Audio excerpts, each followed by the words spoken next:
Good morning, everybody. It's Leilani Heather. and we're back to discuss everything and anything related to, well, mom stuff, which is basically everything, right? It's such a funny thing, the idea of mom stuff, because it really doesn't have any limitations. It's not really exclusive to anything. You know, you think mom, and sometimes you think, oh, diapers or household chores, laundry, things like that, right? But in reality, it's all encompassing, and majority of people kind of like know this, but they don't realize they know this. It's chauffeuring, it's managing, it's budgeting, it's finances, it's a lot of different components, fields, all coming into one. You know, it's interior decorating, it's engineering, it's trying to, it's putting the pieces together, and you're always just right. And there's a lot of as I'm saying this, because I myself am going through some shifts, and I wouldn't even call them shifts. It's kind of a realization of the things that I really enjoy doing, and reincorporating those back into my life, because I became very, excuse me, I was going to say began and became at the same time, and so it wasn't coming out correctly. Very, very preoccupied with trying to grow my coaching business, that I was kind of losing my interest in life in general. And I know that as moms, or humans in general, but we're just, specifically talking to moms right now, that this can easily occur with the many hats that we wear. And it's critically important to identify with what things fill your soul and create fulfillment, and bringing those back and kind of reincorporating those into your at least your weekly activity, life, so that your cup is actually better filled. And a lot of people talk about self-care, and they think of that as like maybe getting pedicures or nails, or your hair done, or facial. It seems to be self-care as in terms of beauty and R&R. But sometimes R&R is it can be gardening for some, like that is their rest and relaxation. For some, it can be maybe building, or knitting, or whatever, painting, and for some, they have no idea. Yeah. Like, right, they've totally disconnected with that part of themselves, and they're like, I don't know. Yeah, And I can totally relate to that. I mean, there was a lot of years where I think that I did things simply because they needed to be done. And I wasn't really in like a state of begrudging any of it. It just became how the wheel was turning. And my family said to me one day, okay, so what is fun for you? And I was like, watching you guys have a good time. They're like, that's not good enough. right. Oh, okay, well then, I don't know. Like, yeah, so you can get in that state for sure. And even some of the things that used to bring us joy, when they become a slog, when they become work, we can lose that joy. And what happens is that then we get into that vibration of it being work instead of effortless because it's fun, right? Like you said, the R&R can be action type stuff. but it doesn't seem like work because it's enjoyable. And so it's really, like you said, kind of taking that step back and going, did I used to enjoy this activity? Yes or no. If it's no, it's like, okay, well, how do I offset it so I don't have to do that anymore? Or we, in one of the courses that I went to years ago, we went through this exercise and they called it damn dailies. And because there are certain things you have to do, it's like, well, I mean, you don't have to, there's always a choice, but if you want to move forward, there's things you have to do. And it was really an exercise to bring back, I'm choosing to do this, because I said it's always a choice. I'm choosing to do this for the benefit of, right? And switching the vibration of it. So it's like, okay, I'm choosing to do this because I can see the good in it. And so I'm going to find a way to have gratitude around it. You can make it, find some fun way to do the activity that is not innately fun to you. That's even better. But it's looking at it a different way, because as soon as we get stuck in, I have to do that, this sucks, like it's hard, it's not fun, like it's a lot of work, then the energy around it drops, our vibration drops, and then we're bringing more of stuff that makes us feel that way into our lives. And the process of getting whatever that task is done, even if it doesn't take longer, it seems like it does. Yeah. Yeah. Because it's become drudgerous. Like, I don't even know if that's a word, but it's not. It doesn't elate you or light you up the way that it did. Mhm. And that's what I mean, talking about my coaching business, I kind of found that thing where it was kind of because I innately have this ability, Mhm. to tune in. I found more joy over this last week doing random angel card pulls than I had in a long time, Yeah. you know. And but Yeah. when And people go ahead. even sometimes the things that we like to do end up flipping to, well, now I need to do it to bring in an income, or to because of this person, or because I committed to this, instead of I'm doing it because this is what I love to do. Right, When the focus becomes on, now I have to get this result, instead of I want to because it's fun, right, totally changes the complete vibe around it. right, right. I have to say, like my little girl, my youngest Luna, she goes to dance, and we actually had to drop one of her dance classes, and now she's just doing tumbling because it just, even though she loves to dance, having to perform for her teacher and having to learn the moves that her teacher was requiring, it was just kind of sucking the life out of her. Oh, Mm. or the interest. And she was like, I don't want to go anymore. And she's 6. Yeah. And and of course, majority of us were trained, well, you just suck it up and you do it anyway, right? Whereas with her, it was like, okay, God, what's the best thing for her? So we left her in tumbling, and pulled her out of dance, and she can go into dance again later, or we can try a different type of or style of dance, or maybe even a different teacher, just because it wasn't feeding her anymore. Now it was depleting her.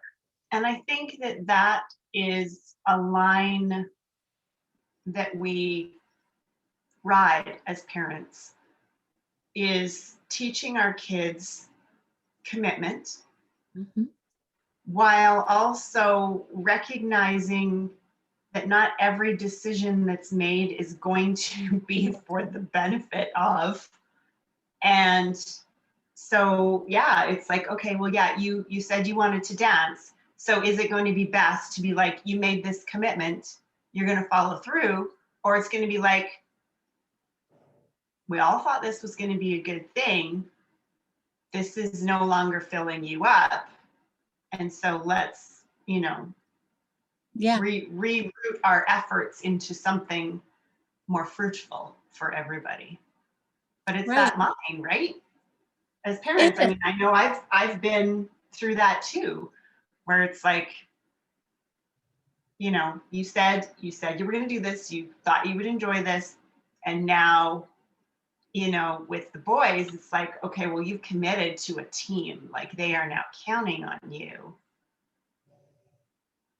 And where, having those discussions, right, with your partner, if you're, blessed enough to have a partner in parenting, really, it can be a tough spot to be in. And Getting that's, stuck in the what's the right answer, what do I do, what am I teaching them, blah blah blah blah, like the stuff just goes, right? well, and then even allowing them to like hold themselves accountable, right? That's always an interesting component as well, Yes. is so that they're not just doing it because we've stated you need to complete this task, but they understand there is an end result, right? Yeah. And staying focused on the end result, of course, is always going to change the engagement of the activity, right? And like you're saying, in sports, there's a window and it's going to end. It's like, well, you might just have to, grit your teeth and push through. Just suck it up and show up as a leader anyway. You know, Uh-huh. you've already committed. How are you going to show up then? Yeah. Because you can't back out now. I mean, maybe you're only 3 weeks till the end, or, 2 months till the end. That's really, in football, that's typically what, eight games. And Yeah. And then it's helping them then focus on how can you have fun during the process, right? Mhm. It's connection with friends, or there are people on your team that you enjoy spending time with. Okay, focus on it being like, hey, we get to hang out during this time.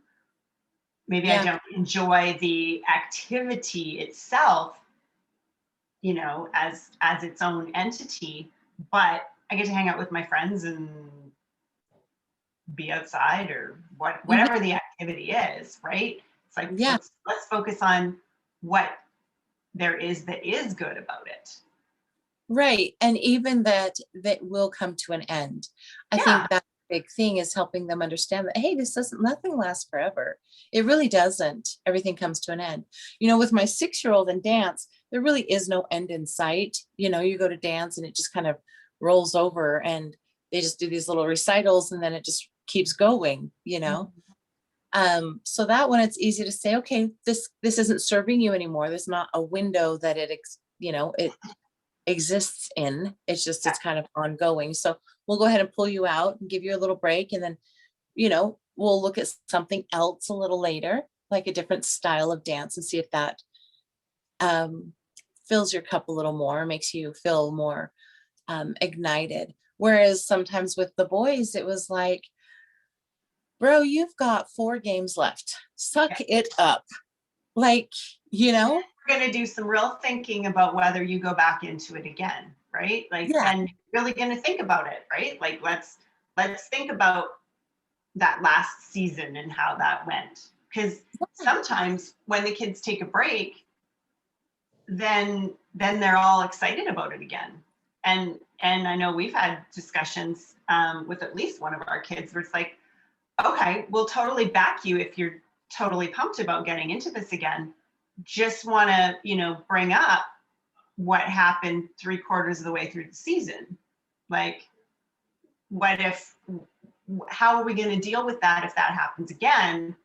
You're going to commit to the whole season, right? And then we're going to rethink it again, or whatever you do, right? But sometimes that break is like, oh yeah, okay, I actually remember now what I enjoyed about it, and they can go in with full gusto. And other times it's like, oh yeah, right, that seemed like a good idea, but I remember now I really didn't like this, that, and whatever about it, right?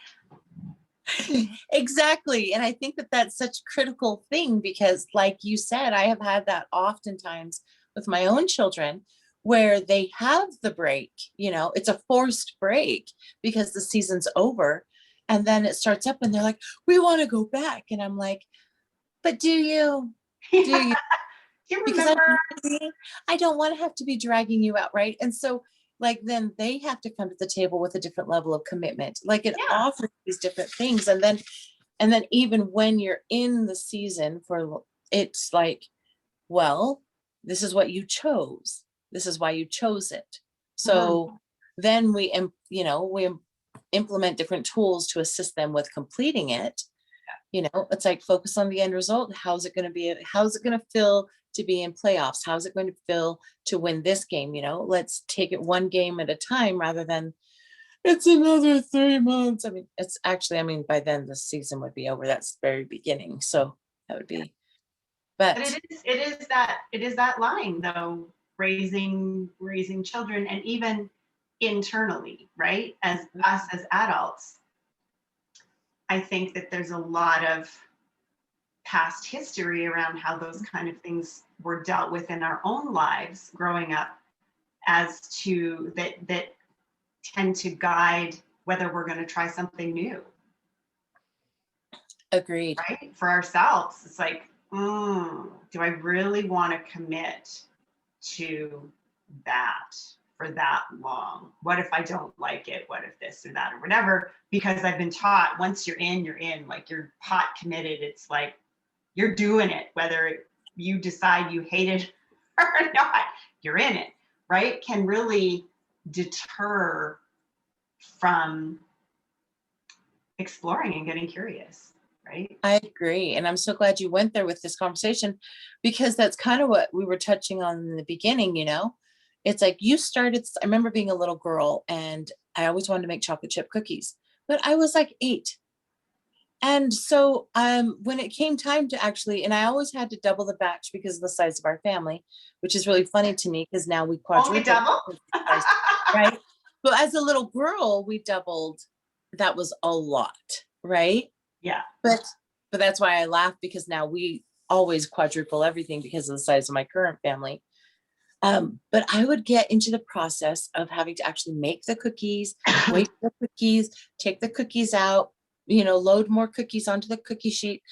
And at 8, I was just like, oh, just fork me now. Like, I'm this dough tastes pretty good. I think I'll stop now.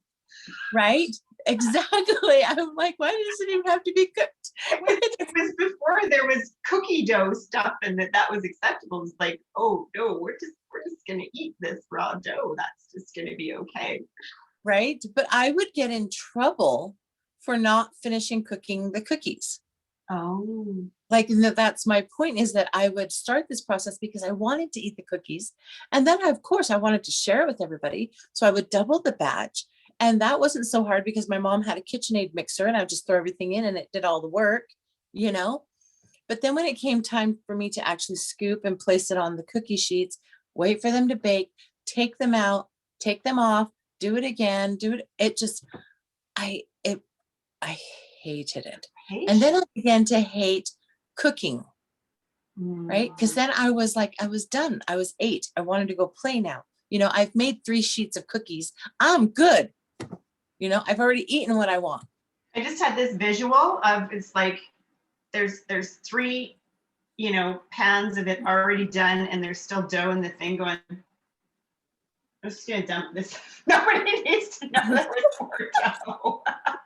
Right? How do I well, I didn't dare do that in our home, but that's probably definitely a thought in my mind. If I could just make it disappear. I think at one point I may have just even put a towel over the top of it, like a tea towel, been like, it's not there anymore, right? Because as a child, you don't have the capacity to understand exactly what you're doing, and what you've committed to. And because of the approach that my parents had at the time, then I stopped wanting to do it at all. Yeah.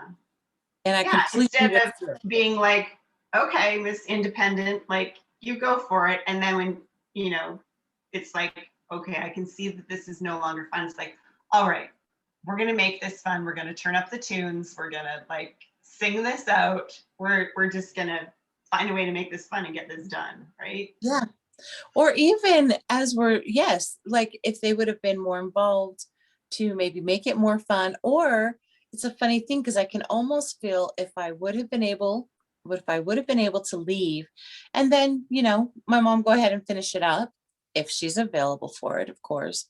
I would have come back and been like, oh, that's how you do it. Oh, wow. You know what I mean? Yeah, or even putting the dough in the fridge for a while, leaving it, and then coming back and doing it later. Exact. You can come back and do it later, but no, in the home that I grew up in, it all had to be done right now. Like it couldn't wait in the fridge. There was no later. So it deterred us children in general from wanting to commit or get engaged with anything, because as soon as you start this project, you have to see it all the way through. And we didn't have the emotional maturity to be able to commit to that level, you know. And we needed a little more coercing, if you will, or understanding the bigger picture and breaking it down, and even encouragement to, well, stay focused on the end result. Let's stay focused on the end result. And I believe because that was the way it was as a child, or however your childhood was risen, um, happened, excuse my word, my phrases. I'm like listening to myself and I was like, that's anyway. Um, That Kind word. of looking back, and how would you have preferred it done? What would have helped you to actually complete the task, rather than defaulting in knee-jerk reaction and doing what your parents did? Well, you started the process, you have to finish it. And the child's like, oh, well, then I'm never starting a process again. Yeah. Right.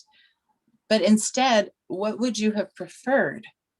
Mm-hmm. And for me, it would have been helpful if my parents would have, if putting it in the fridge would have been an option, just talking on cookies. There are some things that you can't put it away. It can't wait. Yeah. But there's not a whole lot. Like there's not a whole lot of things that just can't wait. Wait. Yeah. And you can't just give Yeah. yourself a little bit of breathing room and then come back and readdress it. And I think every child is different too, right? So Mhm. even parenting, you know, more than one child, the approach is going to be different. The um, situations that come up are going to be different, right? Mhm. Different personalities. You as a parent are never in the same place twice, right? So you're always in a different spot parenting the next child, Mhm. right? And I mean this tosses into a whole different topic of as as parents trying to keep things equal, right? Give equal opportunity and wanting your kids to know they are equally loved when all the kids sometimes see is the inequality, because the world moves forward and things are never in the same place when each subsequent child is at the same age, right? And as much as we as parents try to make things as equal as possible, it just it's um, unattainable to have everything completely equal. I agree with you. I completely agree, because there's a couple of components there. One is your own self-evolution and what you've gone through and what you understand now. And two, Yeah, this is a completely different child, yeah. and there's no way, because what you may even deem as equal, the children don't necessarily see as equal because of their perception. And we see everybody, like anything we are observing is through our own filter, and our own filter is based on our own personal experiences, which no two people, even identical twins, do not have the same exact experiences and interpretation of those experiences. So Exactly. Because they're still separate beings. mhm. Right? And so I guess the question, or the interesting thing here is, the query becomes, how do we re-identify with the things we like when maybe our parents were the type that forced us to continue through until we hated the thing that we actually love? Yeah. So we don't even bother to try to engage because we're like, oh no, I hate that thing. But the reality is maybe we love it. And I think part of it is getting curious. If I were to love this activity, what would that look like? How is that different than how it's being presented right now, or how I'm walking through it now? Right? What would need to be different? How would it need to look for me to actually enjoy it? Right. Well, and even going back to, I agree with that. And even going back to childhood, what are the things that you would pretend play? Right. Just to kind of identify and then, um, like, because like you said, you kind of got to look at it from a different angle. What was the Mhm. thing? What was the thing that I loved? Um, and what would it mean to reincorporate it? Because like I was saying, some girls I know they loved dancing and singing and performing when they were young. So their parents go, oh great, let's make you a performer. And then they're like, no, I hate it. Right, because they're like, I didn't want to be on that scale. Mhm. It was something that just was my expression, so they don't engage with it the same way, or they think it has to look a certain way. So for me, what this is bringing up, and interestingly enough, is um, sales. When I by nature I'm an entrepreneur, and as a young girl I would always try to figure out how to market products to other people, and just products in general, right? So we would pick dandelions, like at 5 years old, 4 and 5 years old. We would pick all these dandelions and I would sell them to the neighbors for like a nickel a bunch, right? This is just, Yeah. or we would make mud pies and we'd make them all pretty and stuff, and I would sell them to the neighbors. Like this was how I functioned, right? But then getting into a coaching business, interestingly enough, I was like, that's um it changed it, because now I didn't have the freedom to kind of meet people's how do I say this?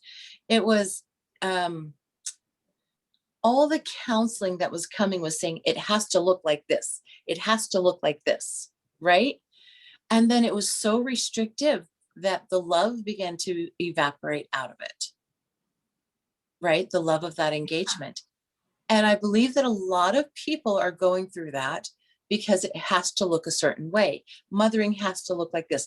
Parenting has to look like this. Um, R&R has to look like this. Yeah. You know, healing and restoration has to look like a girl's weekend away, when really maybe your R&R is in your garage working on a project, or being really consumed with the children without any other distractions, because you're like, this is my heart, right? Because maybe when you were a child you loved playing mommy, and you've forgotten that you loved playing mommy because now you have to play mommy with the driving and the cooking and the this and the sewing and the blah blah blah blah blah blah blah blah blah. Whereas when Yeah. you were young, you got to just play with the kids, play hide and seek, carry them around and love them, right? And it's flip-flopped on you. It looks like it has the same title, but it's actually a very different activity. And the creativity gets sucked out of it. Hmm. Right? And the realization that there are multitudes of ways from A to B. Yes. Yes. And so it's revisiting that and saying, what is the thing that really stirred me about this activity that Mhm. drew me to desire to have it in my life?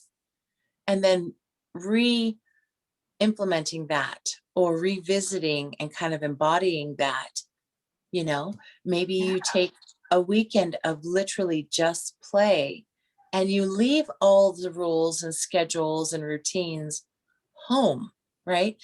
I mean, I'm just curious, what would the children learn from something like that, where you give yourself the freedom to just do it the way you want rather than the way you should?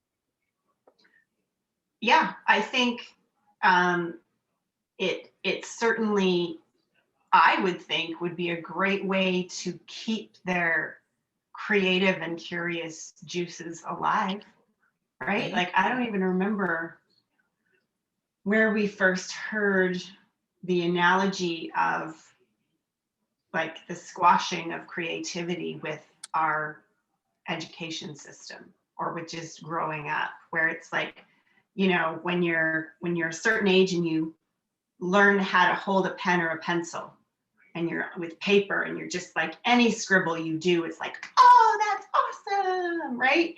And then, it starts to look like something a little more identifiable. It's like, oh, that's awesome, right? And then, it progresses that way, and you get the, oh, awesomes, and this is great. And then we get to a certain point where all of a sudden a house has to look a certain way to be recognized as a house. A tree is not purple, the leaves are green, right? And the trunk is brown. You can't, all of a sudden, it's like you said, it now has to look this way. Yeah. And all of a sudden it just goes, whoa, I guess this is what I'm doing now. Right. Right. And there's nothing that's going to suck the life out of you faster than not being able to express yourself Yeah. and And then, form. it's that thinking of new things, or, thinking outside the box, it can be more challenging, Hmm. right? And we don't, you know, and it's playing in my head around the vulnerability piece too. And Brene Brown talking to like execs, where they're like wanting her to come in and do this executive coaching and stuff like that. But we don't want you to talk about vulnerability. So anybody that knows about Brene Brown, she's a shame researcher and vulnerability, researcher. This is like her big things are talking about shame and vulnerability. And they're like, yeah, we'd love you to come in and do some coaching, but let's not talk about vulnerability. And she's like, but we want you to talk about innovation. She's like, well, how does innovation occur if you're never vulnerable? If you can't be vulnerable, you're not bringing forward any new ideas. Because by bringing forward a new idea, you're putting yourself on the line. You're putting yourself open to feedback, or if you want to view it as criticism, or opposition, or whatever.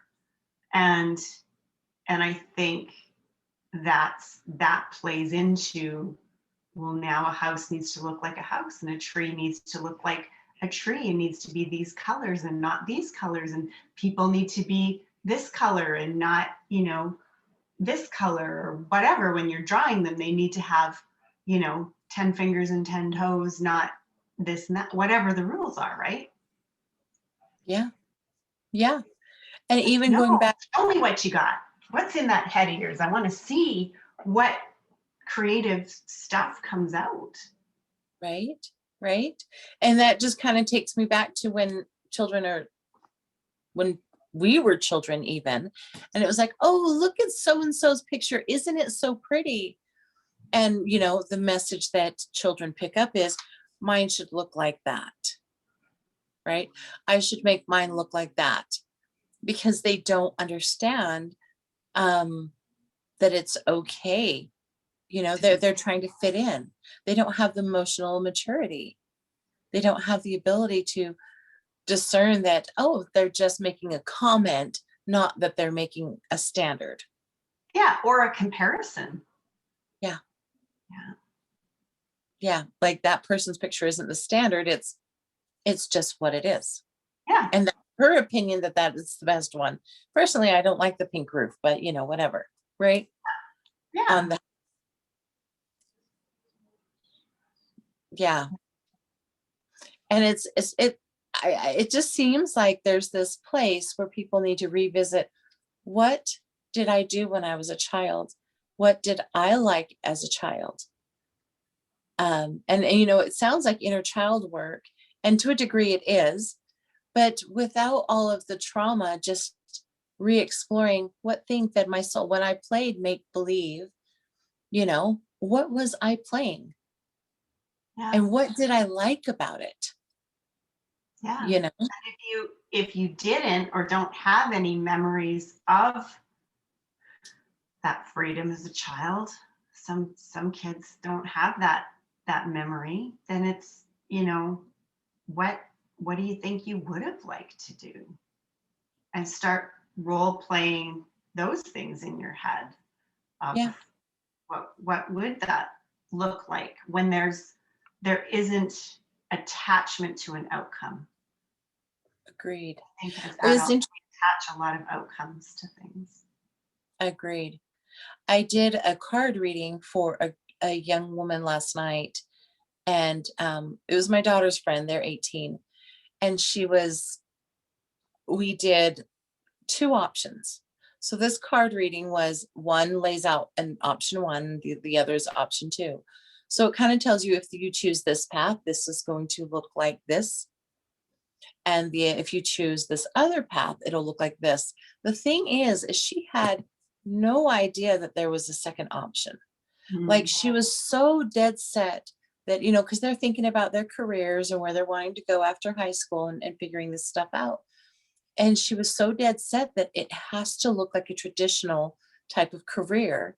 Um, and I mean, basically what the cards told her is that's fine. You can go ahead and do that. And yes, you will have money and you will have your needs met, and you will meet someone. It didn't have the fulfillment component because she was going down a traditional path, the one that was expected of her, not the one she desired. Yeah. Right. And There was so no when the question, no burning desire, right? Like no excitement around it. It yeah, was, it can be contentment, right? You'll be content, mhm, you'll be happy, you'll be provided for, well, you'll she should be happy, right? plug along, but what Well, would the funny fire thing you about up? Yeah, the funny thing about that is even if you are content, there always is the fulfillment component is missing, where people are like, I still feel kind of empty, right? And they don't understand. So the second option was offering her a less traditional path, but one that would actually offer her more of the freedom that she's looking for, Mhm. right? And it's very socially acceptable. It's not like something that, you know, is is going to compromise her as an individual. It's Yeah. just something that had never been on her radar before. And as a result, it was going to offer her more, just more, a bigger, and one thing the card said specifically was talking about fulfillment, right? And then even how her partner would show up differently on Mm. each one of these according to who she chose to be in the beginning, because she's sitting in a vibrational frequency, Mhm. right? But she had never, ever considered the fact that she could do it different. She said, in fact, what she said is, I would love to be a stay at home mom, but I just don't know how that could possibly be. There's no way. There is no way. And I was like, really? Let's see. And so the one was checking her career path if she chose a 9 to 5, basically. And the second was checking her career path if she chose something that offered her a little bit more freedom, something she could do out of the house, which means that she could bring a nanny in for a few hours while she attends to what her work is, right? So she's still working.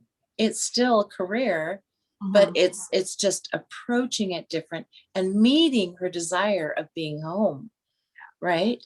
And I was like, and she just it boom, like it her brain just like exploded because she was like, I could do it different. Like it wasn't even a concept in her mind, right? And and how many of us are walking around thinking, I have to do it this way. I have to do it this way. And we're making ourselves miserable rather than saying, if I could do it any way I wanted, what would I choose? You Yeah. know, if I could handle this situation different, what would I choose? If I if I got to choose how I was going to parent, do I have to put my kids to bed on a bedtime schedule? Like, what does that actually have to look like for me? Yeah. You know, because I know that we have done different things in our own homes and it doesn't make them right or wrong. And our children have turned out just fine as a result. Yeah. But we had to find the place that fed our souls Yeah. and And that hearts. that just like popped me back to the birth of my first child. And I went in on a Monday. I was induced. I had him Tuesday. And then we needed to stay in the hospital until Thursday. And I was, even being a new mom, I was so happy to get home so I could make up my own rules. Because in the hospital, with every shift change of the staff, they had different things that they were telling me to do as a mom. I'm like, I need to bust out of here with my kid because I need to just figure this out myself. Right? You're like, oh my gosh, these women have figured it out. I mean, maybe they're being more controlling than they want, but each one was making their own set of rules, Yeah. right? But also coming in at it as to this is what you do instead of, well, Right? this is what I've done. It's like, no, this is what you do. Oh, okay. Well, next shift's coming in. I'm just gonna wait and see what the next person says. Maybe I'll like that better. See, but I think that's such an important point because, I mean, depending on what this individual went through, she believes those things for whatever reason that may not even be applicable, right? And it carries no weight, but Yeah. because she's decided. And so it makes us, or the question that burns for me is, well, what have I decided and where can I choose different? Like, what would I really want if I thought it could be something else? Mhm. And what would I allow it to be? You know, and starting to give yourself even some freedom to explore around those things, as you know, and even if you're in the midst of raising your kids, it's okay because it teaches them Yeah. flexibility and adaptability, you know. And I think one of the greatest gifts that we can actually give our children as parents is the ability to adapt to different scenarios, because the one thing they can be assured of is change. Mhm. Absolutely. And I think as parents too, something that we believe to be a truth or for sure, or it needs to be done this way, it's okay to shift. We don't have to stick with that when there's a piece of us that's like, well, maybe I should be doing something different. Maybe I should look at this another way or whatever. It's okay. It's okay to open up to new possibilities and go, oh, I used to think that was the only way to do it. Now I did this and it's like so much better. Right, right. It Or reminds me of oh, well, now I tried that and this actually was better. But maybe the next thing going that back. comes to me is going to be better, right? Like it's all, yeah. Well, it gives you appreciation, right? It brings insight. It reminds me of a story, what you just said. I remember reading years and years ago, and I don't remember where I read it, but there was this man who was making a comment, and he was saying, you know, my wife always had this really strict regimen, and they didn't have any children, but Saturday mornings were reserved for getting all the honeydew list done and all of the chores. So he goes, one morning I woke up and I got out of bed to, you know, start the honeydew list because she was just very like, this has to be done. And she was like, you know, I think we should stay in bed a little longer. And he goes, I was floored. And he was like, okay. And he crawls back into bed like, is this really allowed? Right? Exactly. Happening? Are you dying? What's going Right. on? But then he said it's become so enjoyable because now our Saturday mornings have been a little more leisurely and we spend more time together. He said, whereas before I just felt like I had to hurry and get through her list or she would be angry with me. Mm-hmm. So, um, you know, at any given point, it's okay to, like you were just stating, try something new. Or how do you actually want to do it? What is something you want to excuse me, experiment with and kind of introduce it and try it on for a little bit. And, you know, maybe it stays, or maybe you're like, yeah, that's not going to work. And like you just ball it up, right? And like you say, just toss it. Yep. What can you start doing for fun again instead of expecting a result, a certain Yeah. result? Yeah. You'd Or be maybe amazed letting fun be the result. the results that you wanted in the first place will come so much easier when you stop focusing on it and just enjoy the action. Right. Right. For my kids, one of the things, and I'm just going to throw this out there before we head out, is I have young children still, and we play hide and seek or sardines, or my daughter's favorite right now is murder in the dark, on the weekends. And we'll find time to play it, just to re-engage with the belly laughter and the no rules. Like, there's no reason to really be playing this game, you know and it changes things. So rather than cuddling up with a book, you know consider, what did you love to do as a kid, and try and incorporate that, and see if it doesn't help rejuvenate you a little bit, or bring a fire back to you. Mhm. I So love it. with that, as always, we love you, and I will see you guys next week. Mwah. Good. Bye.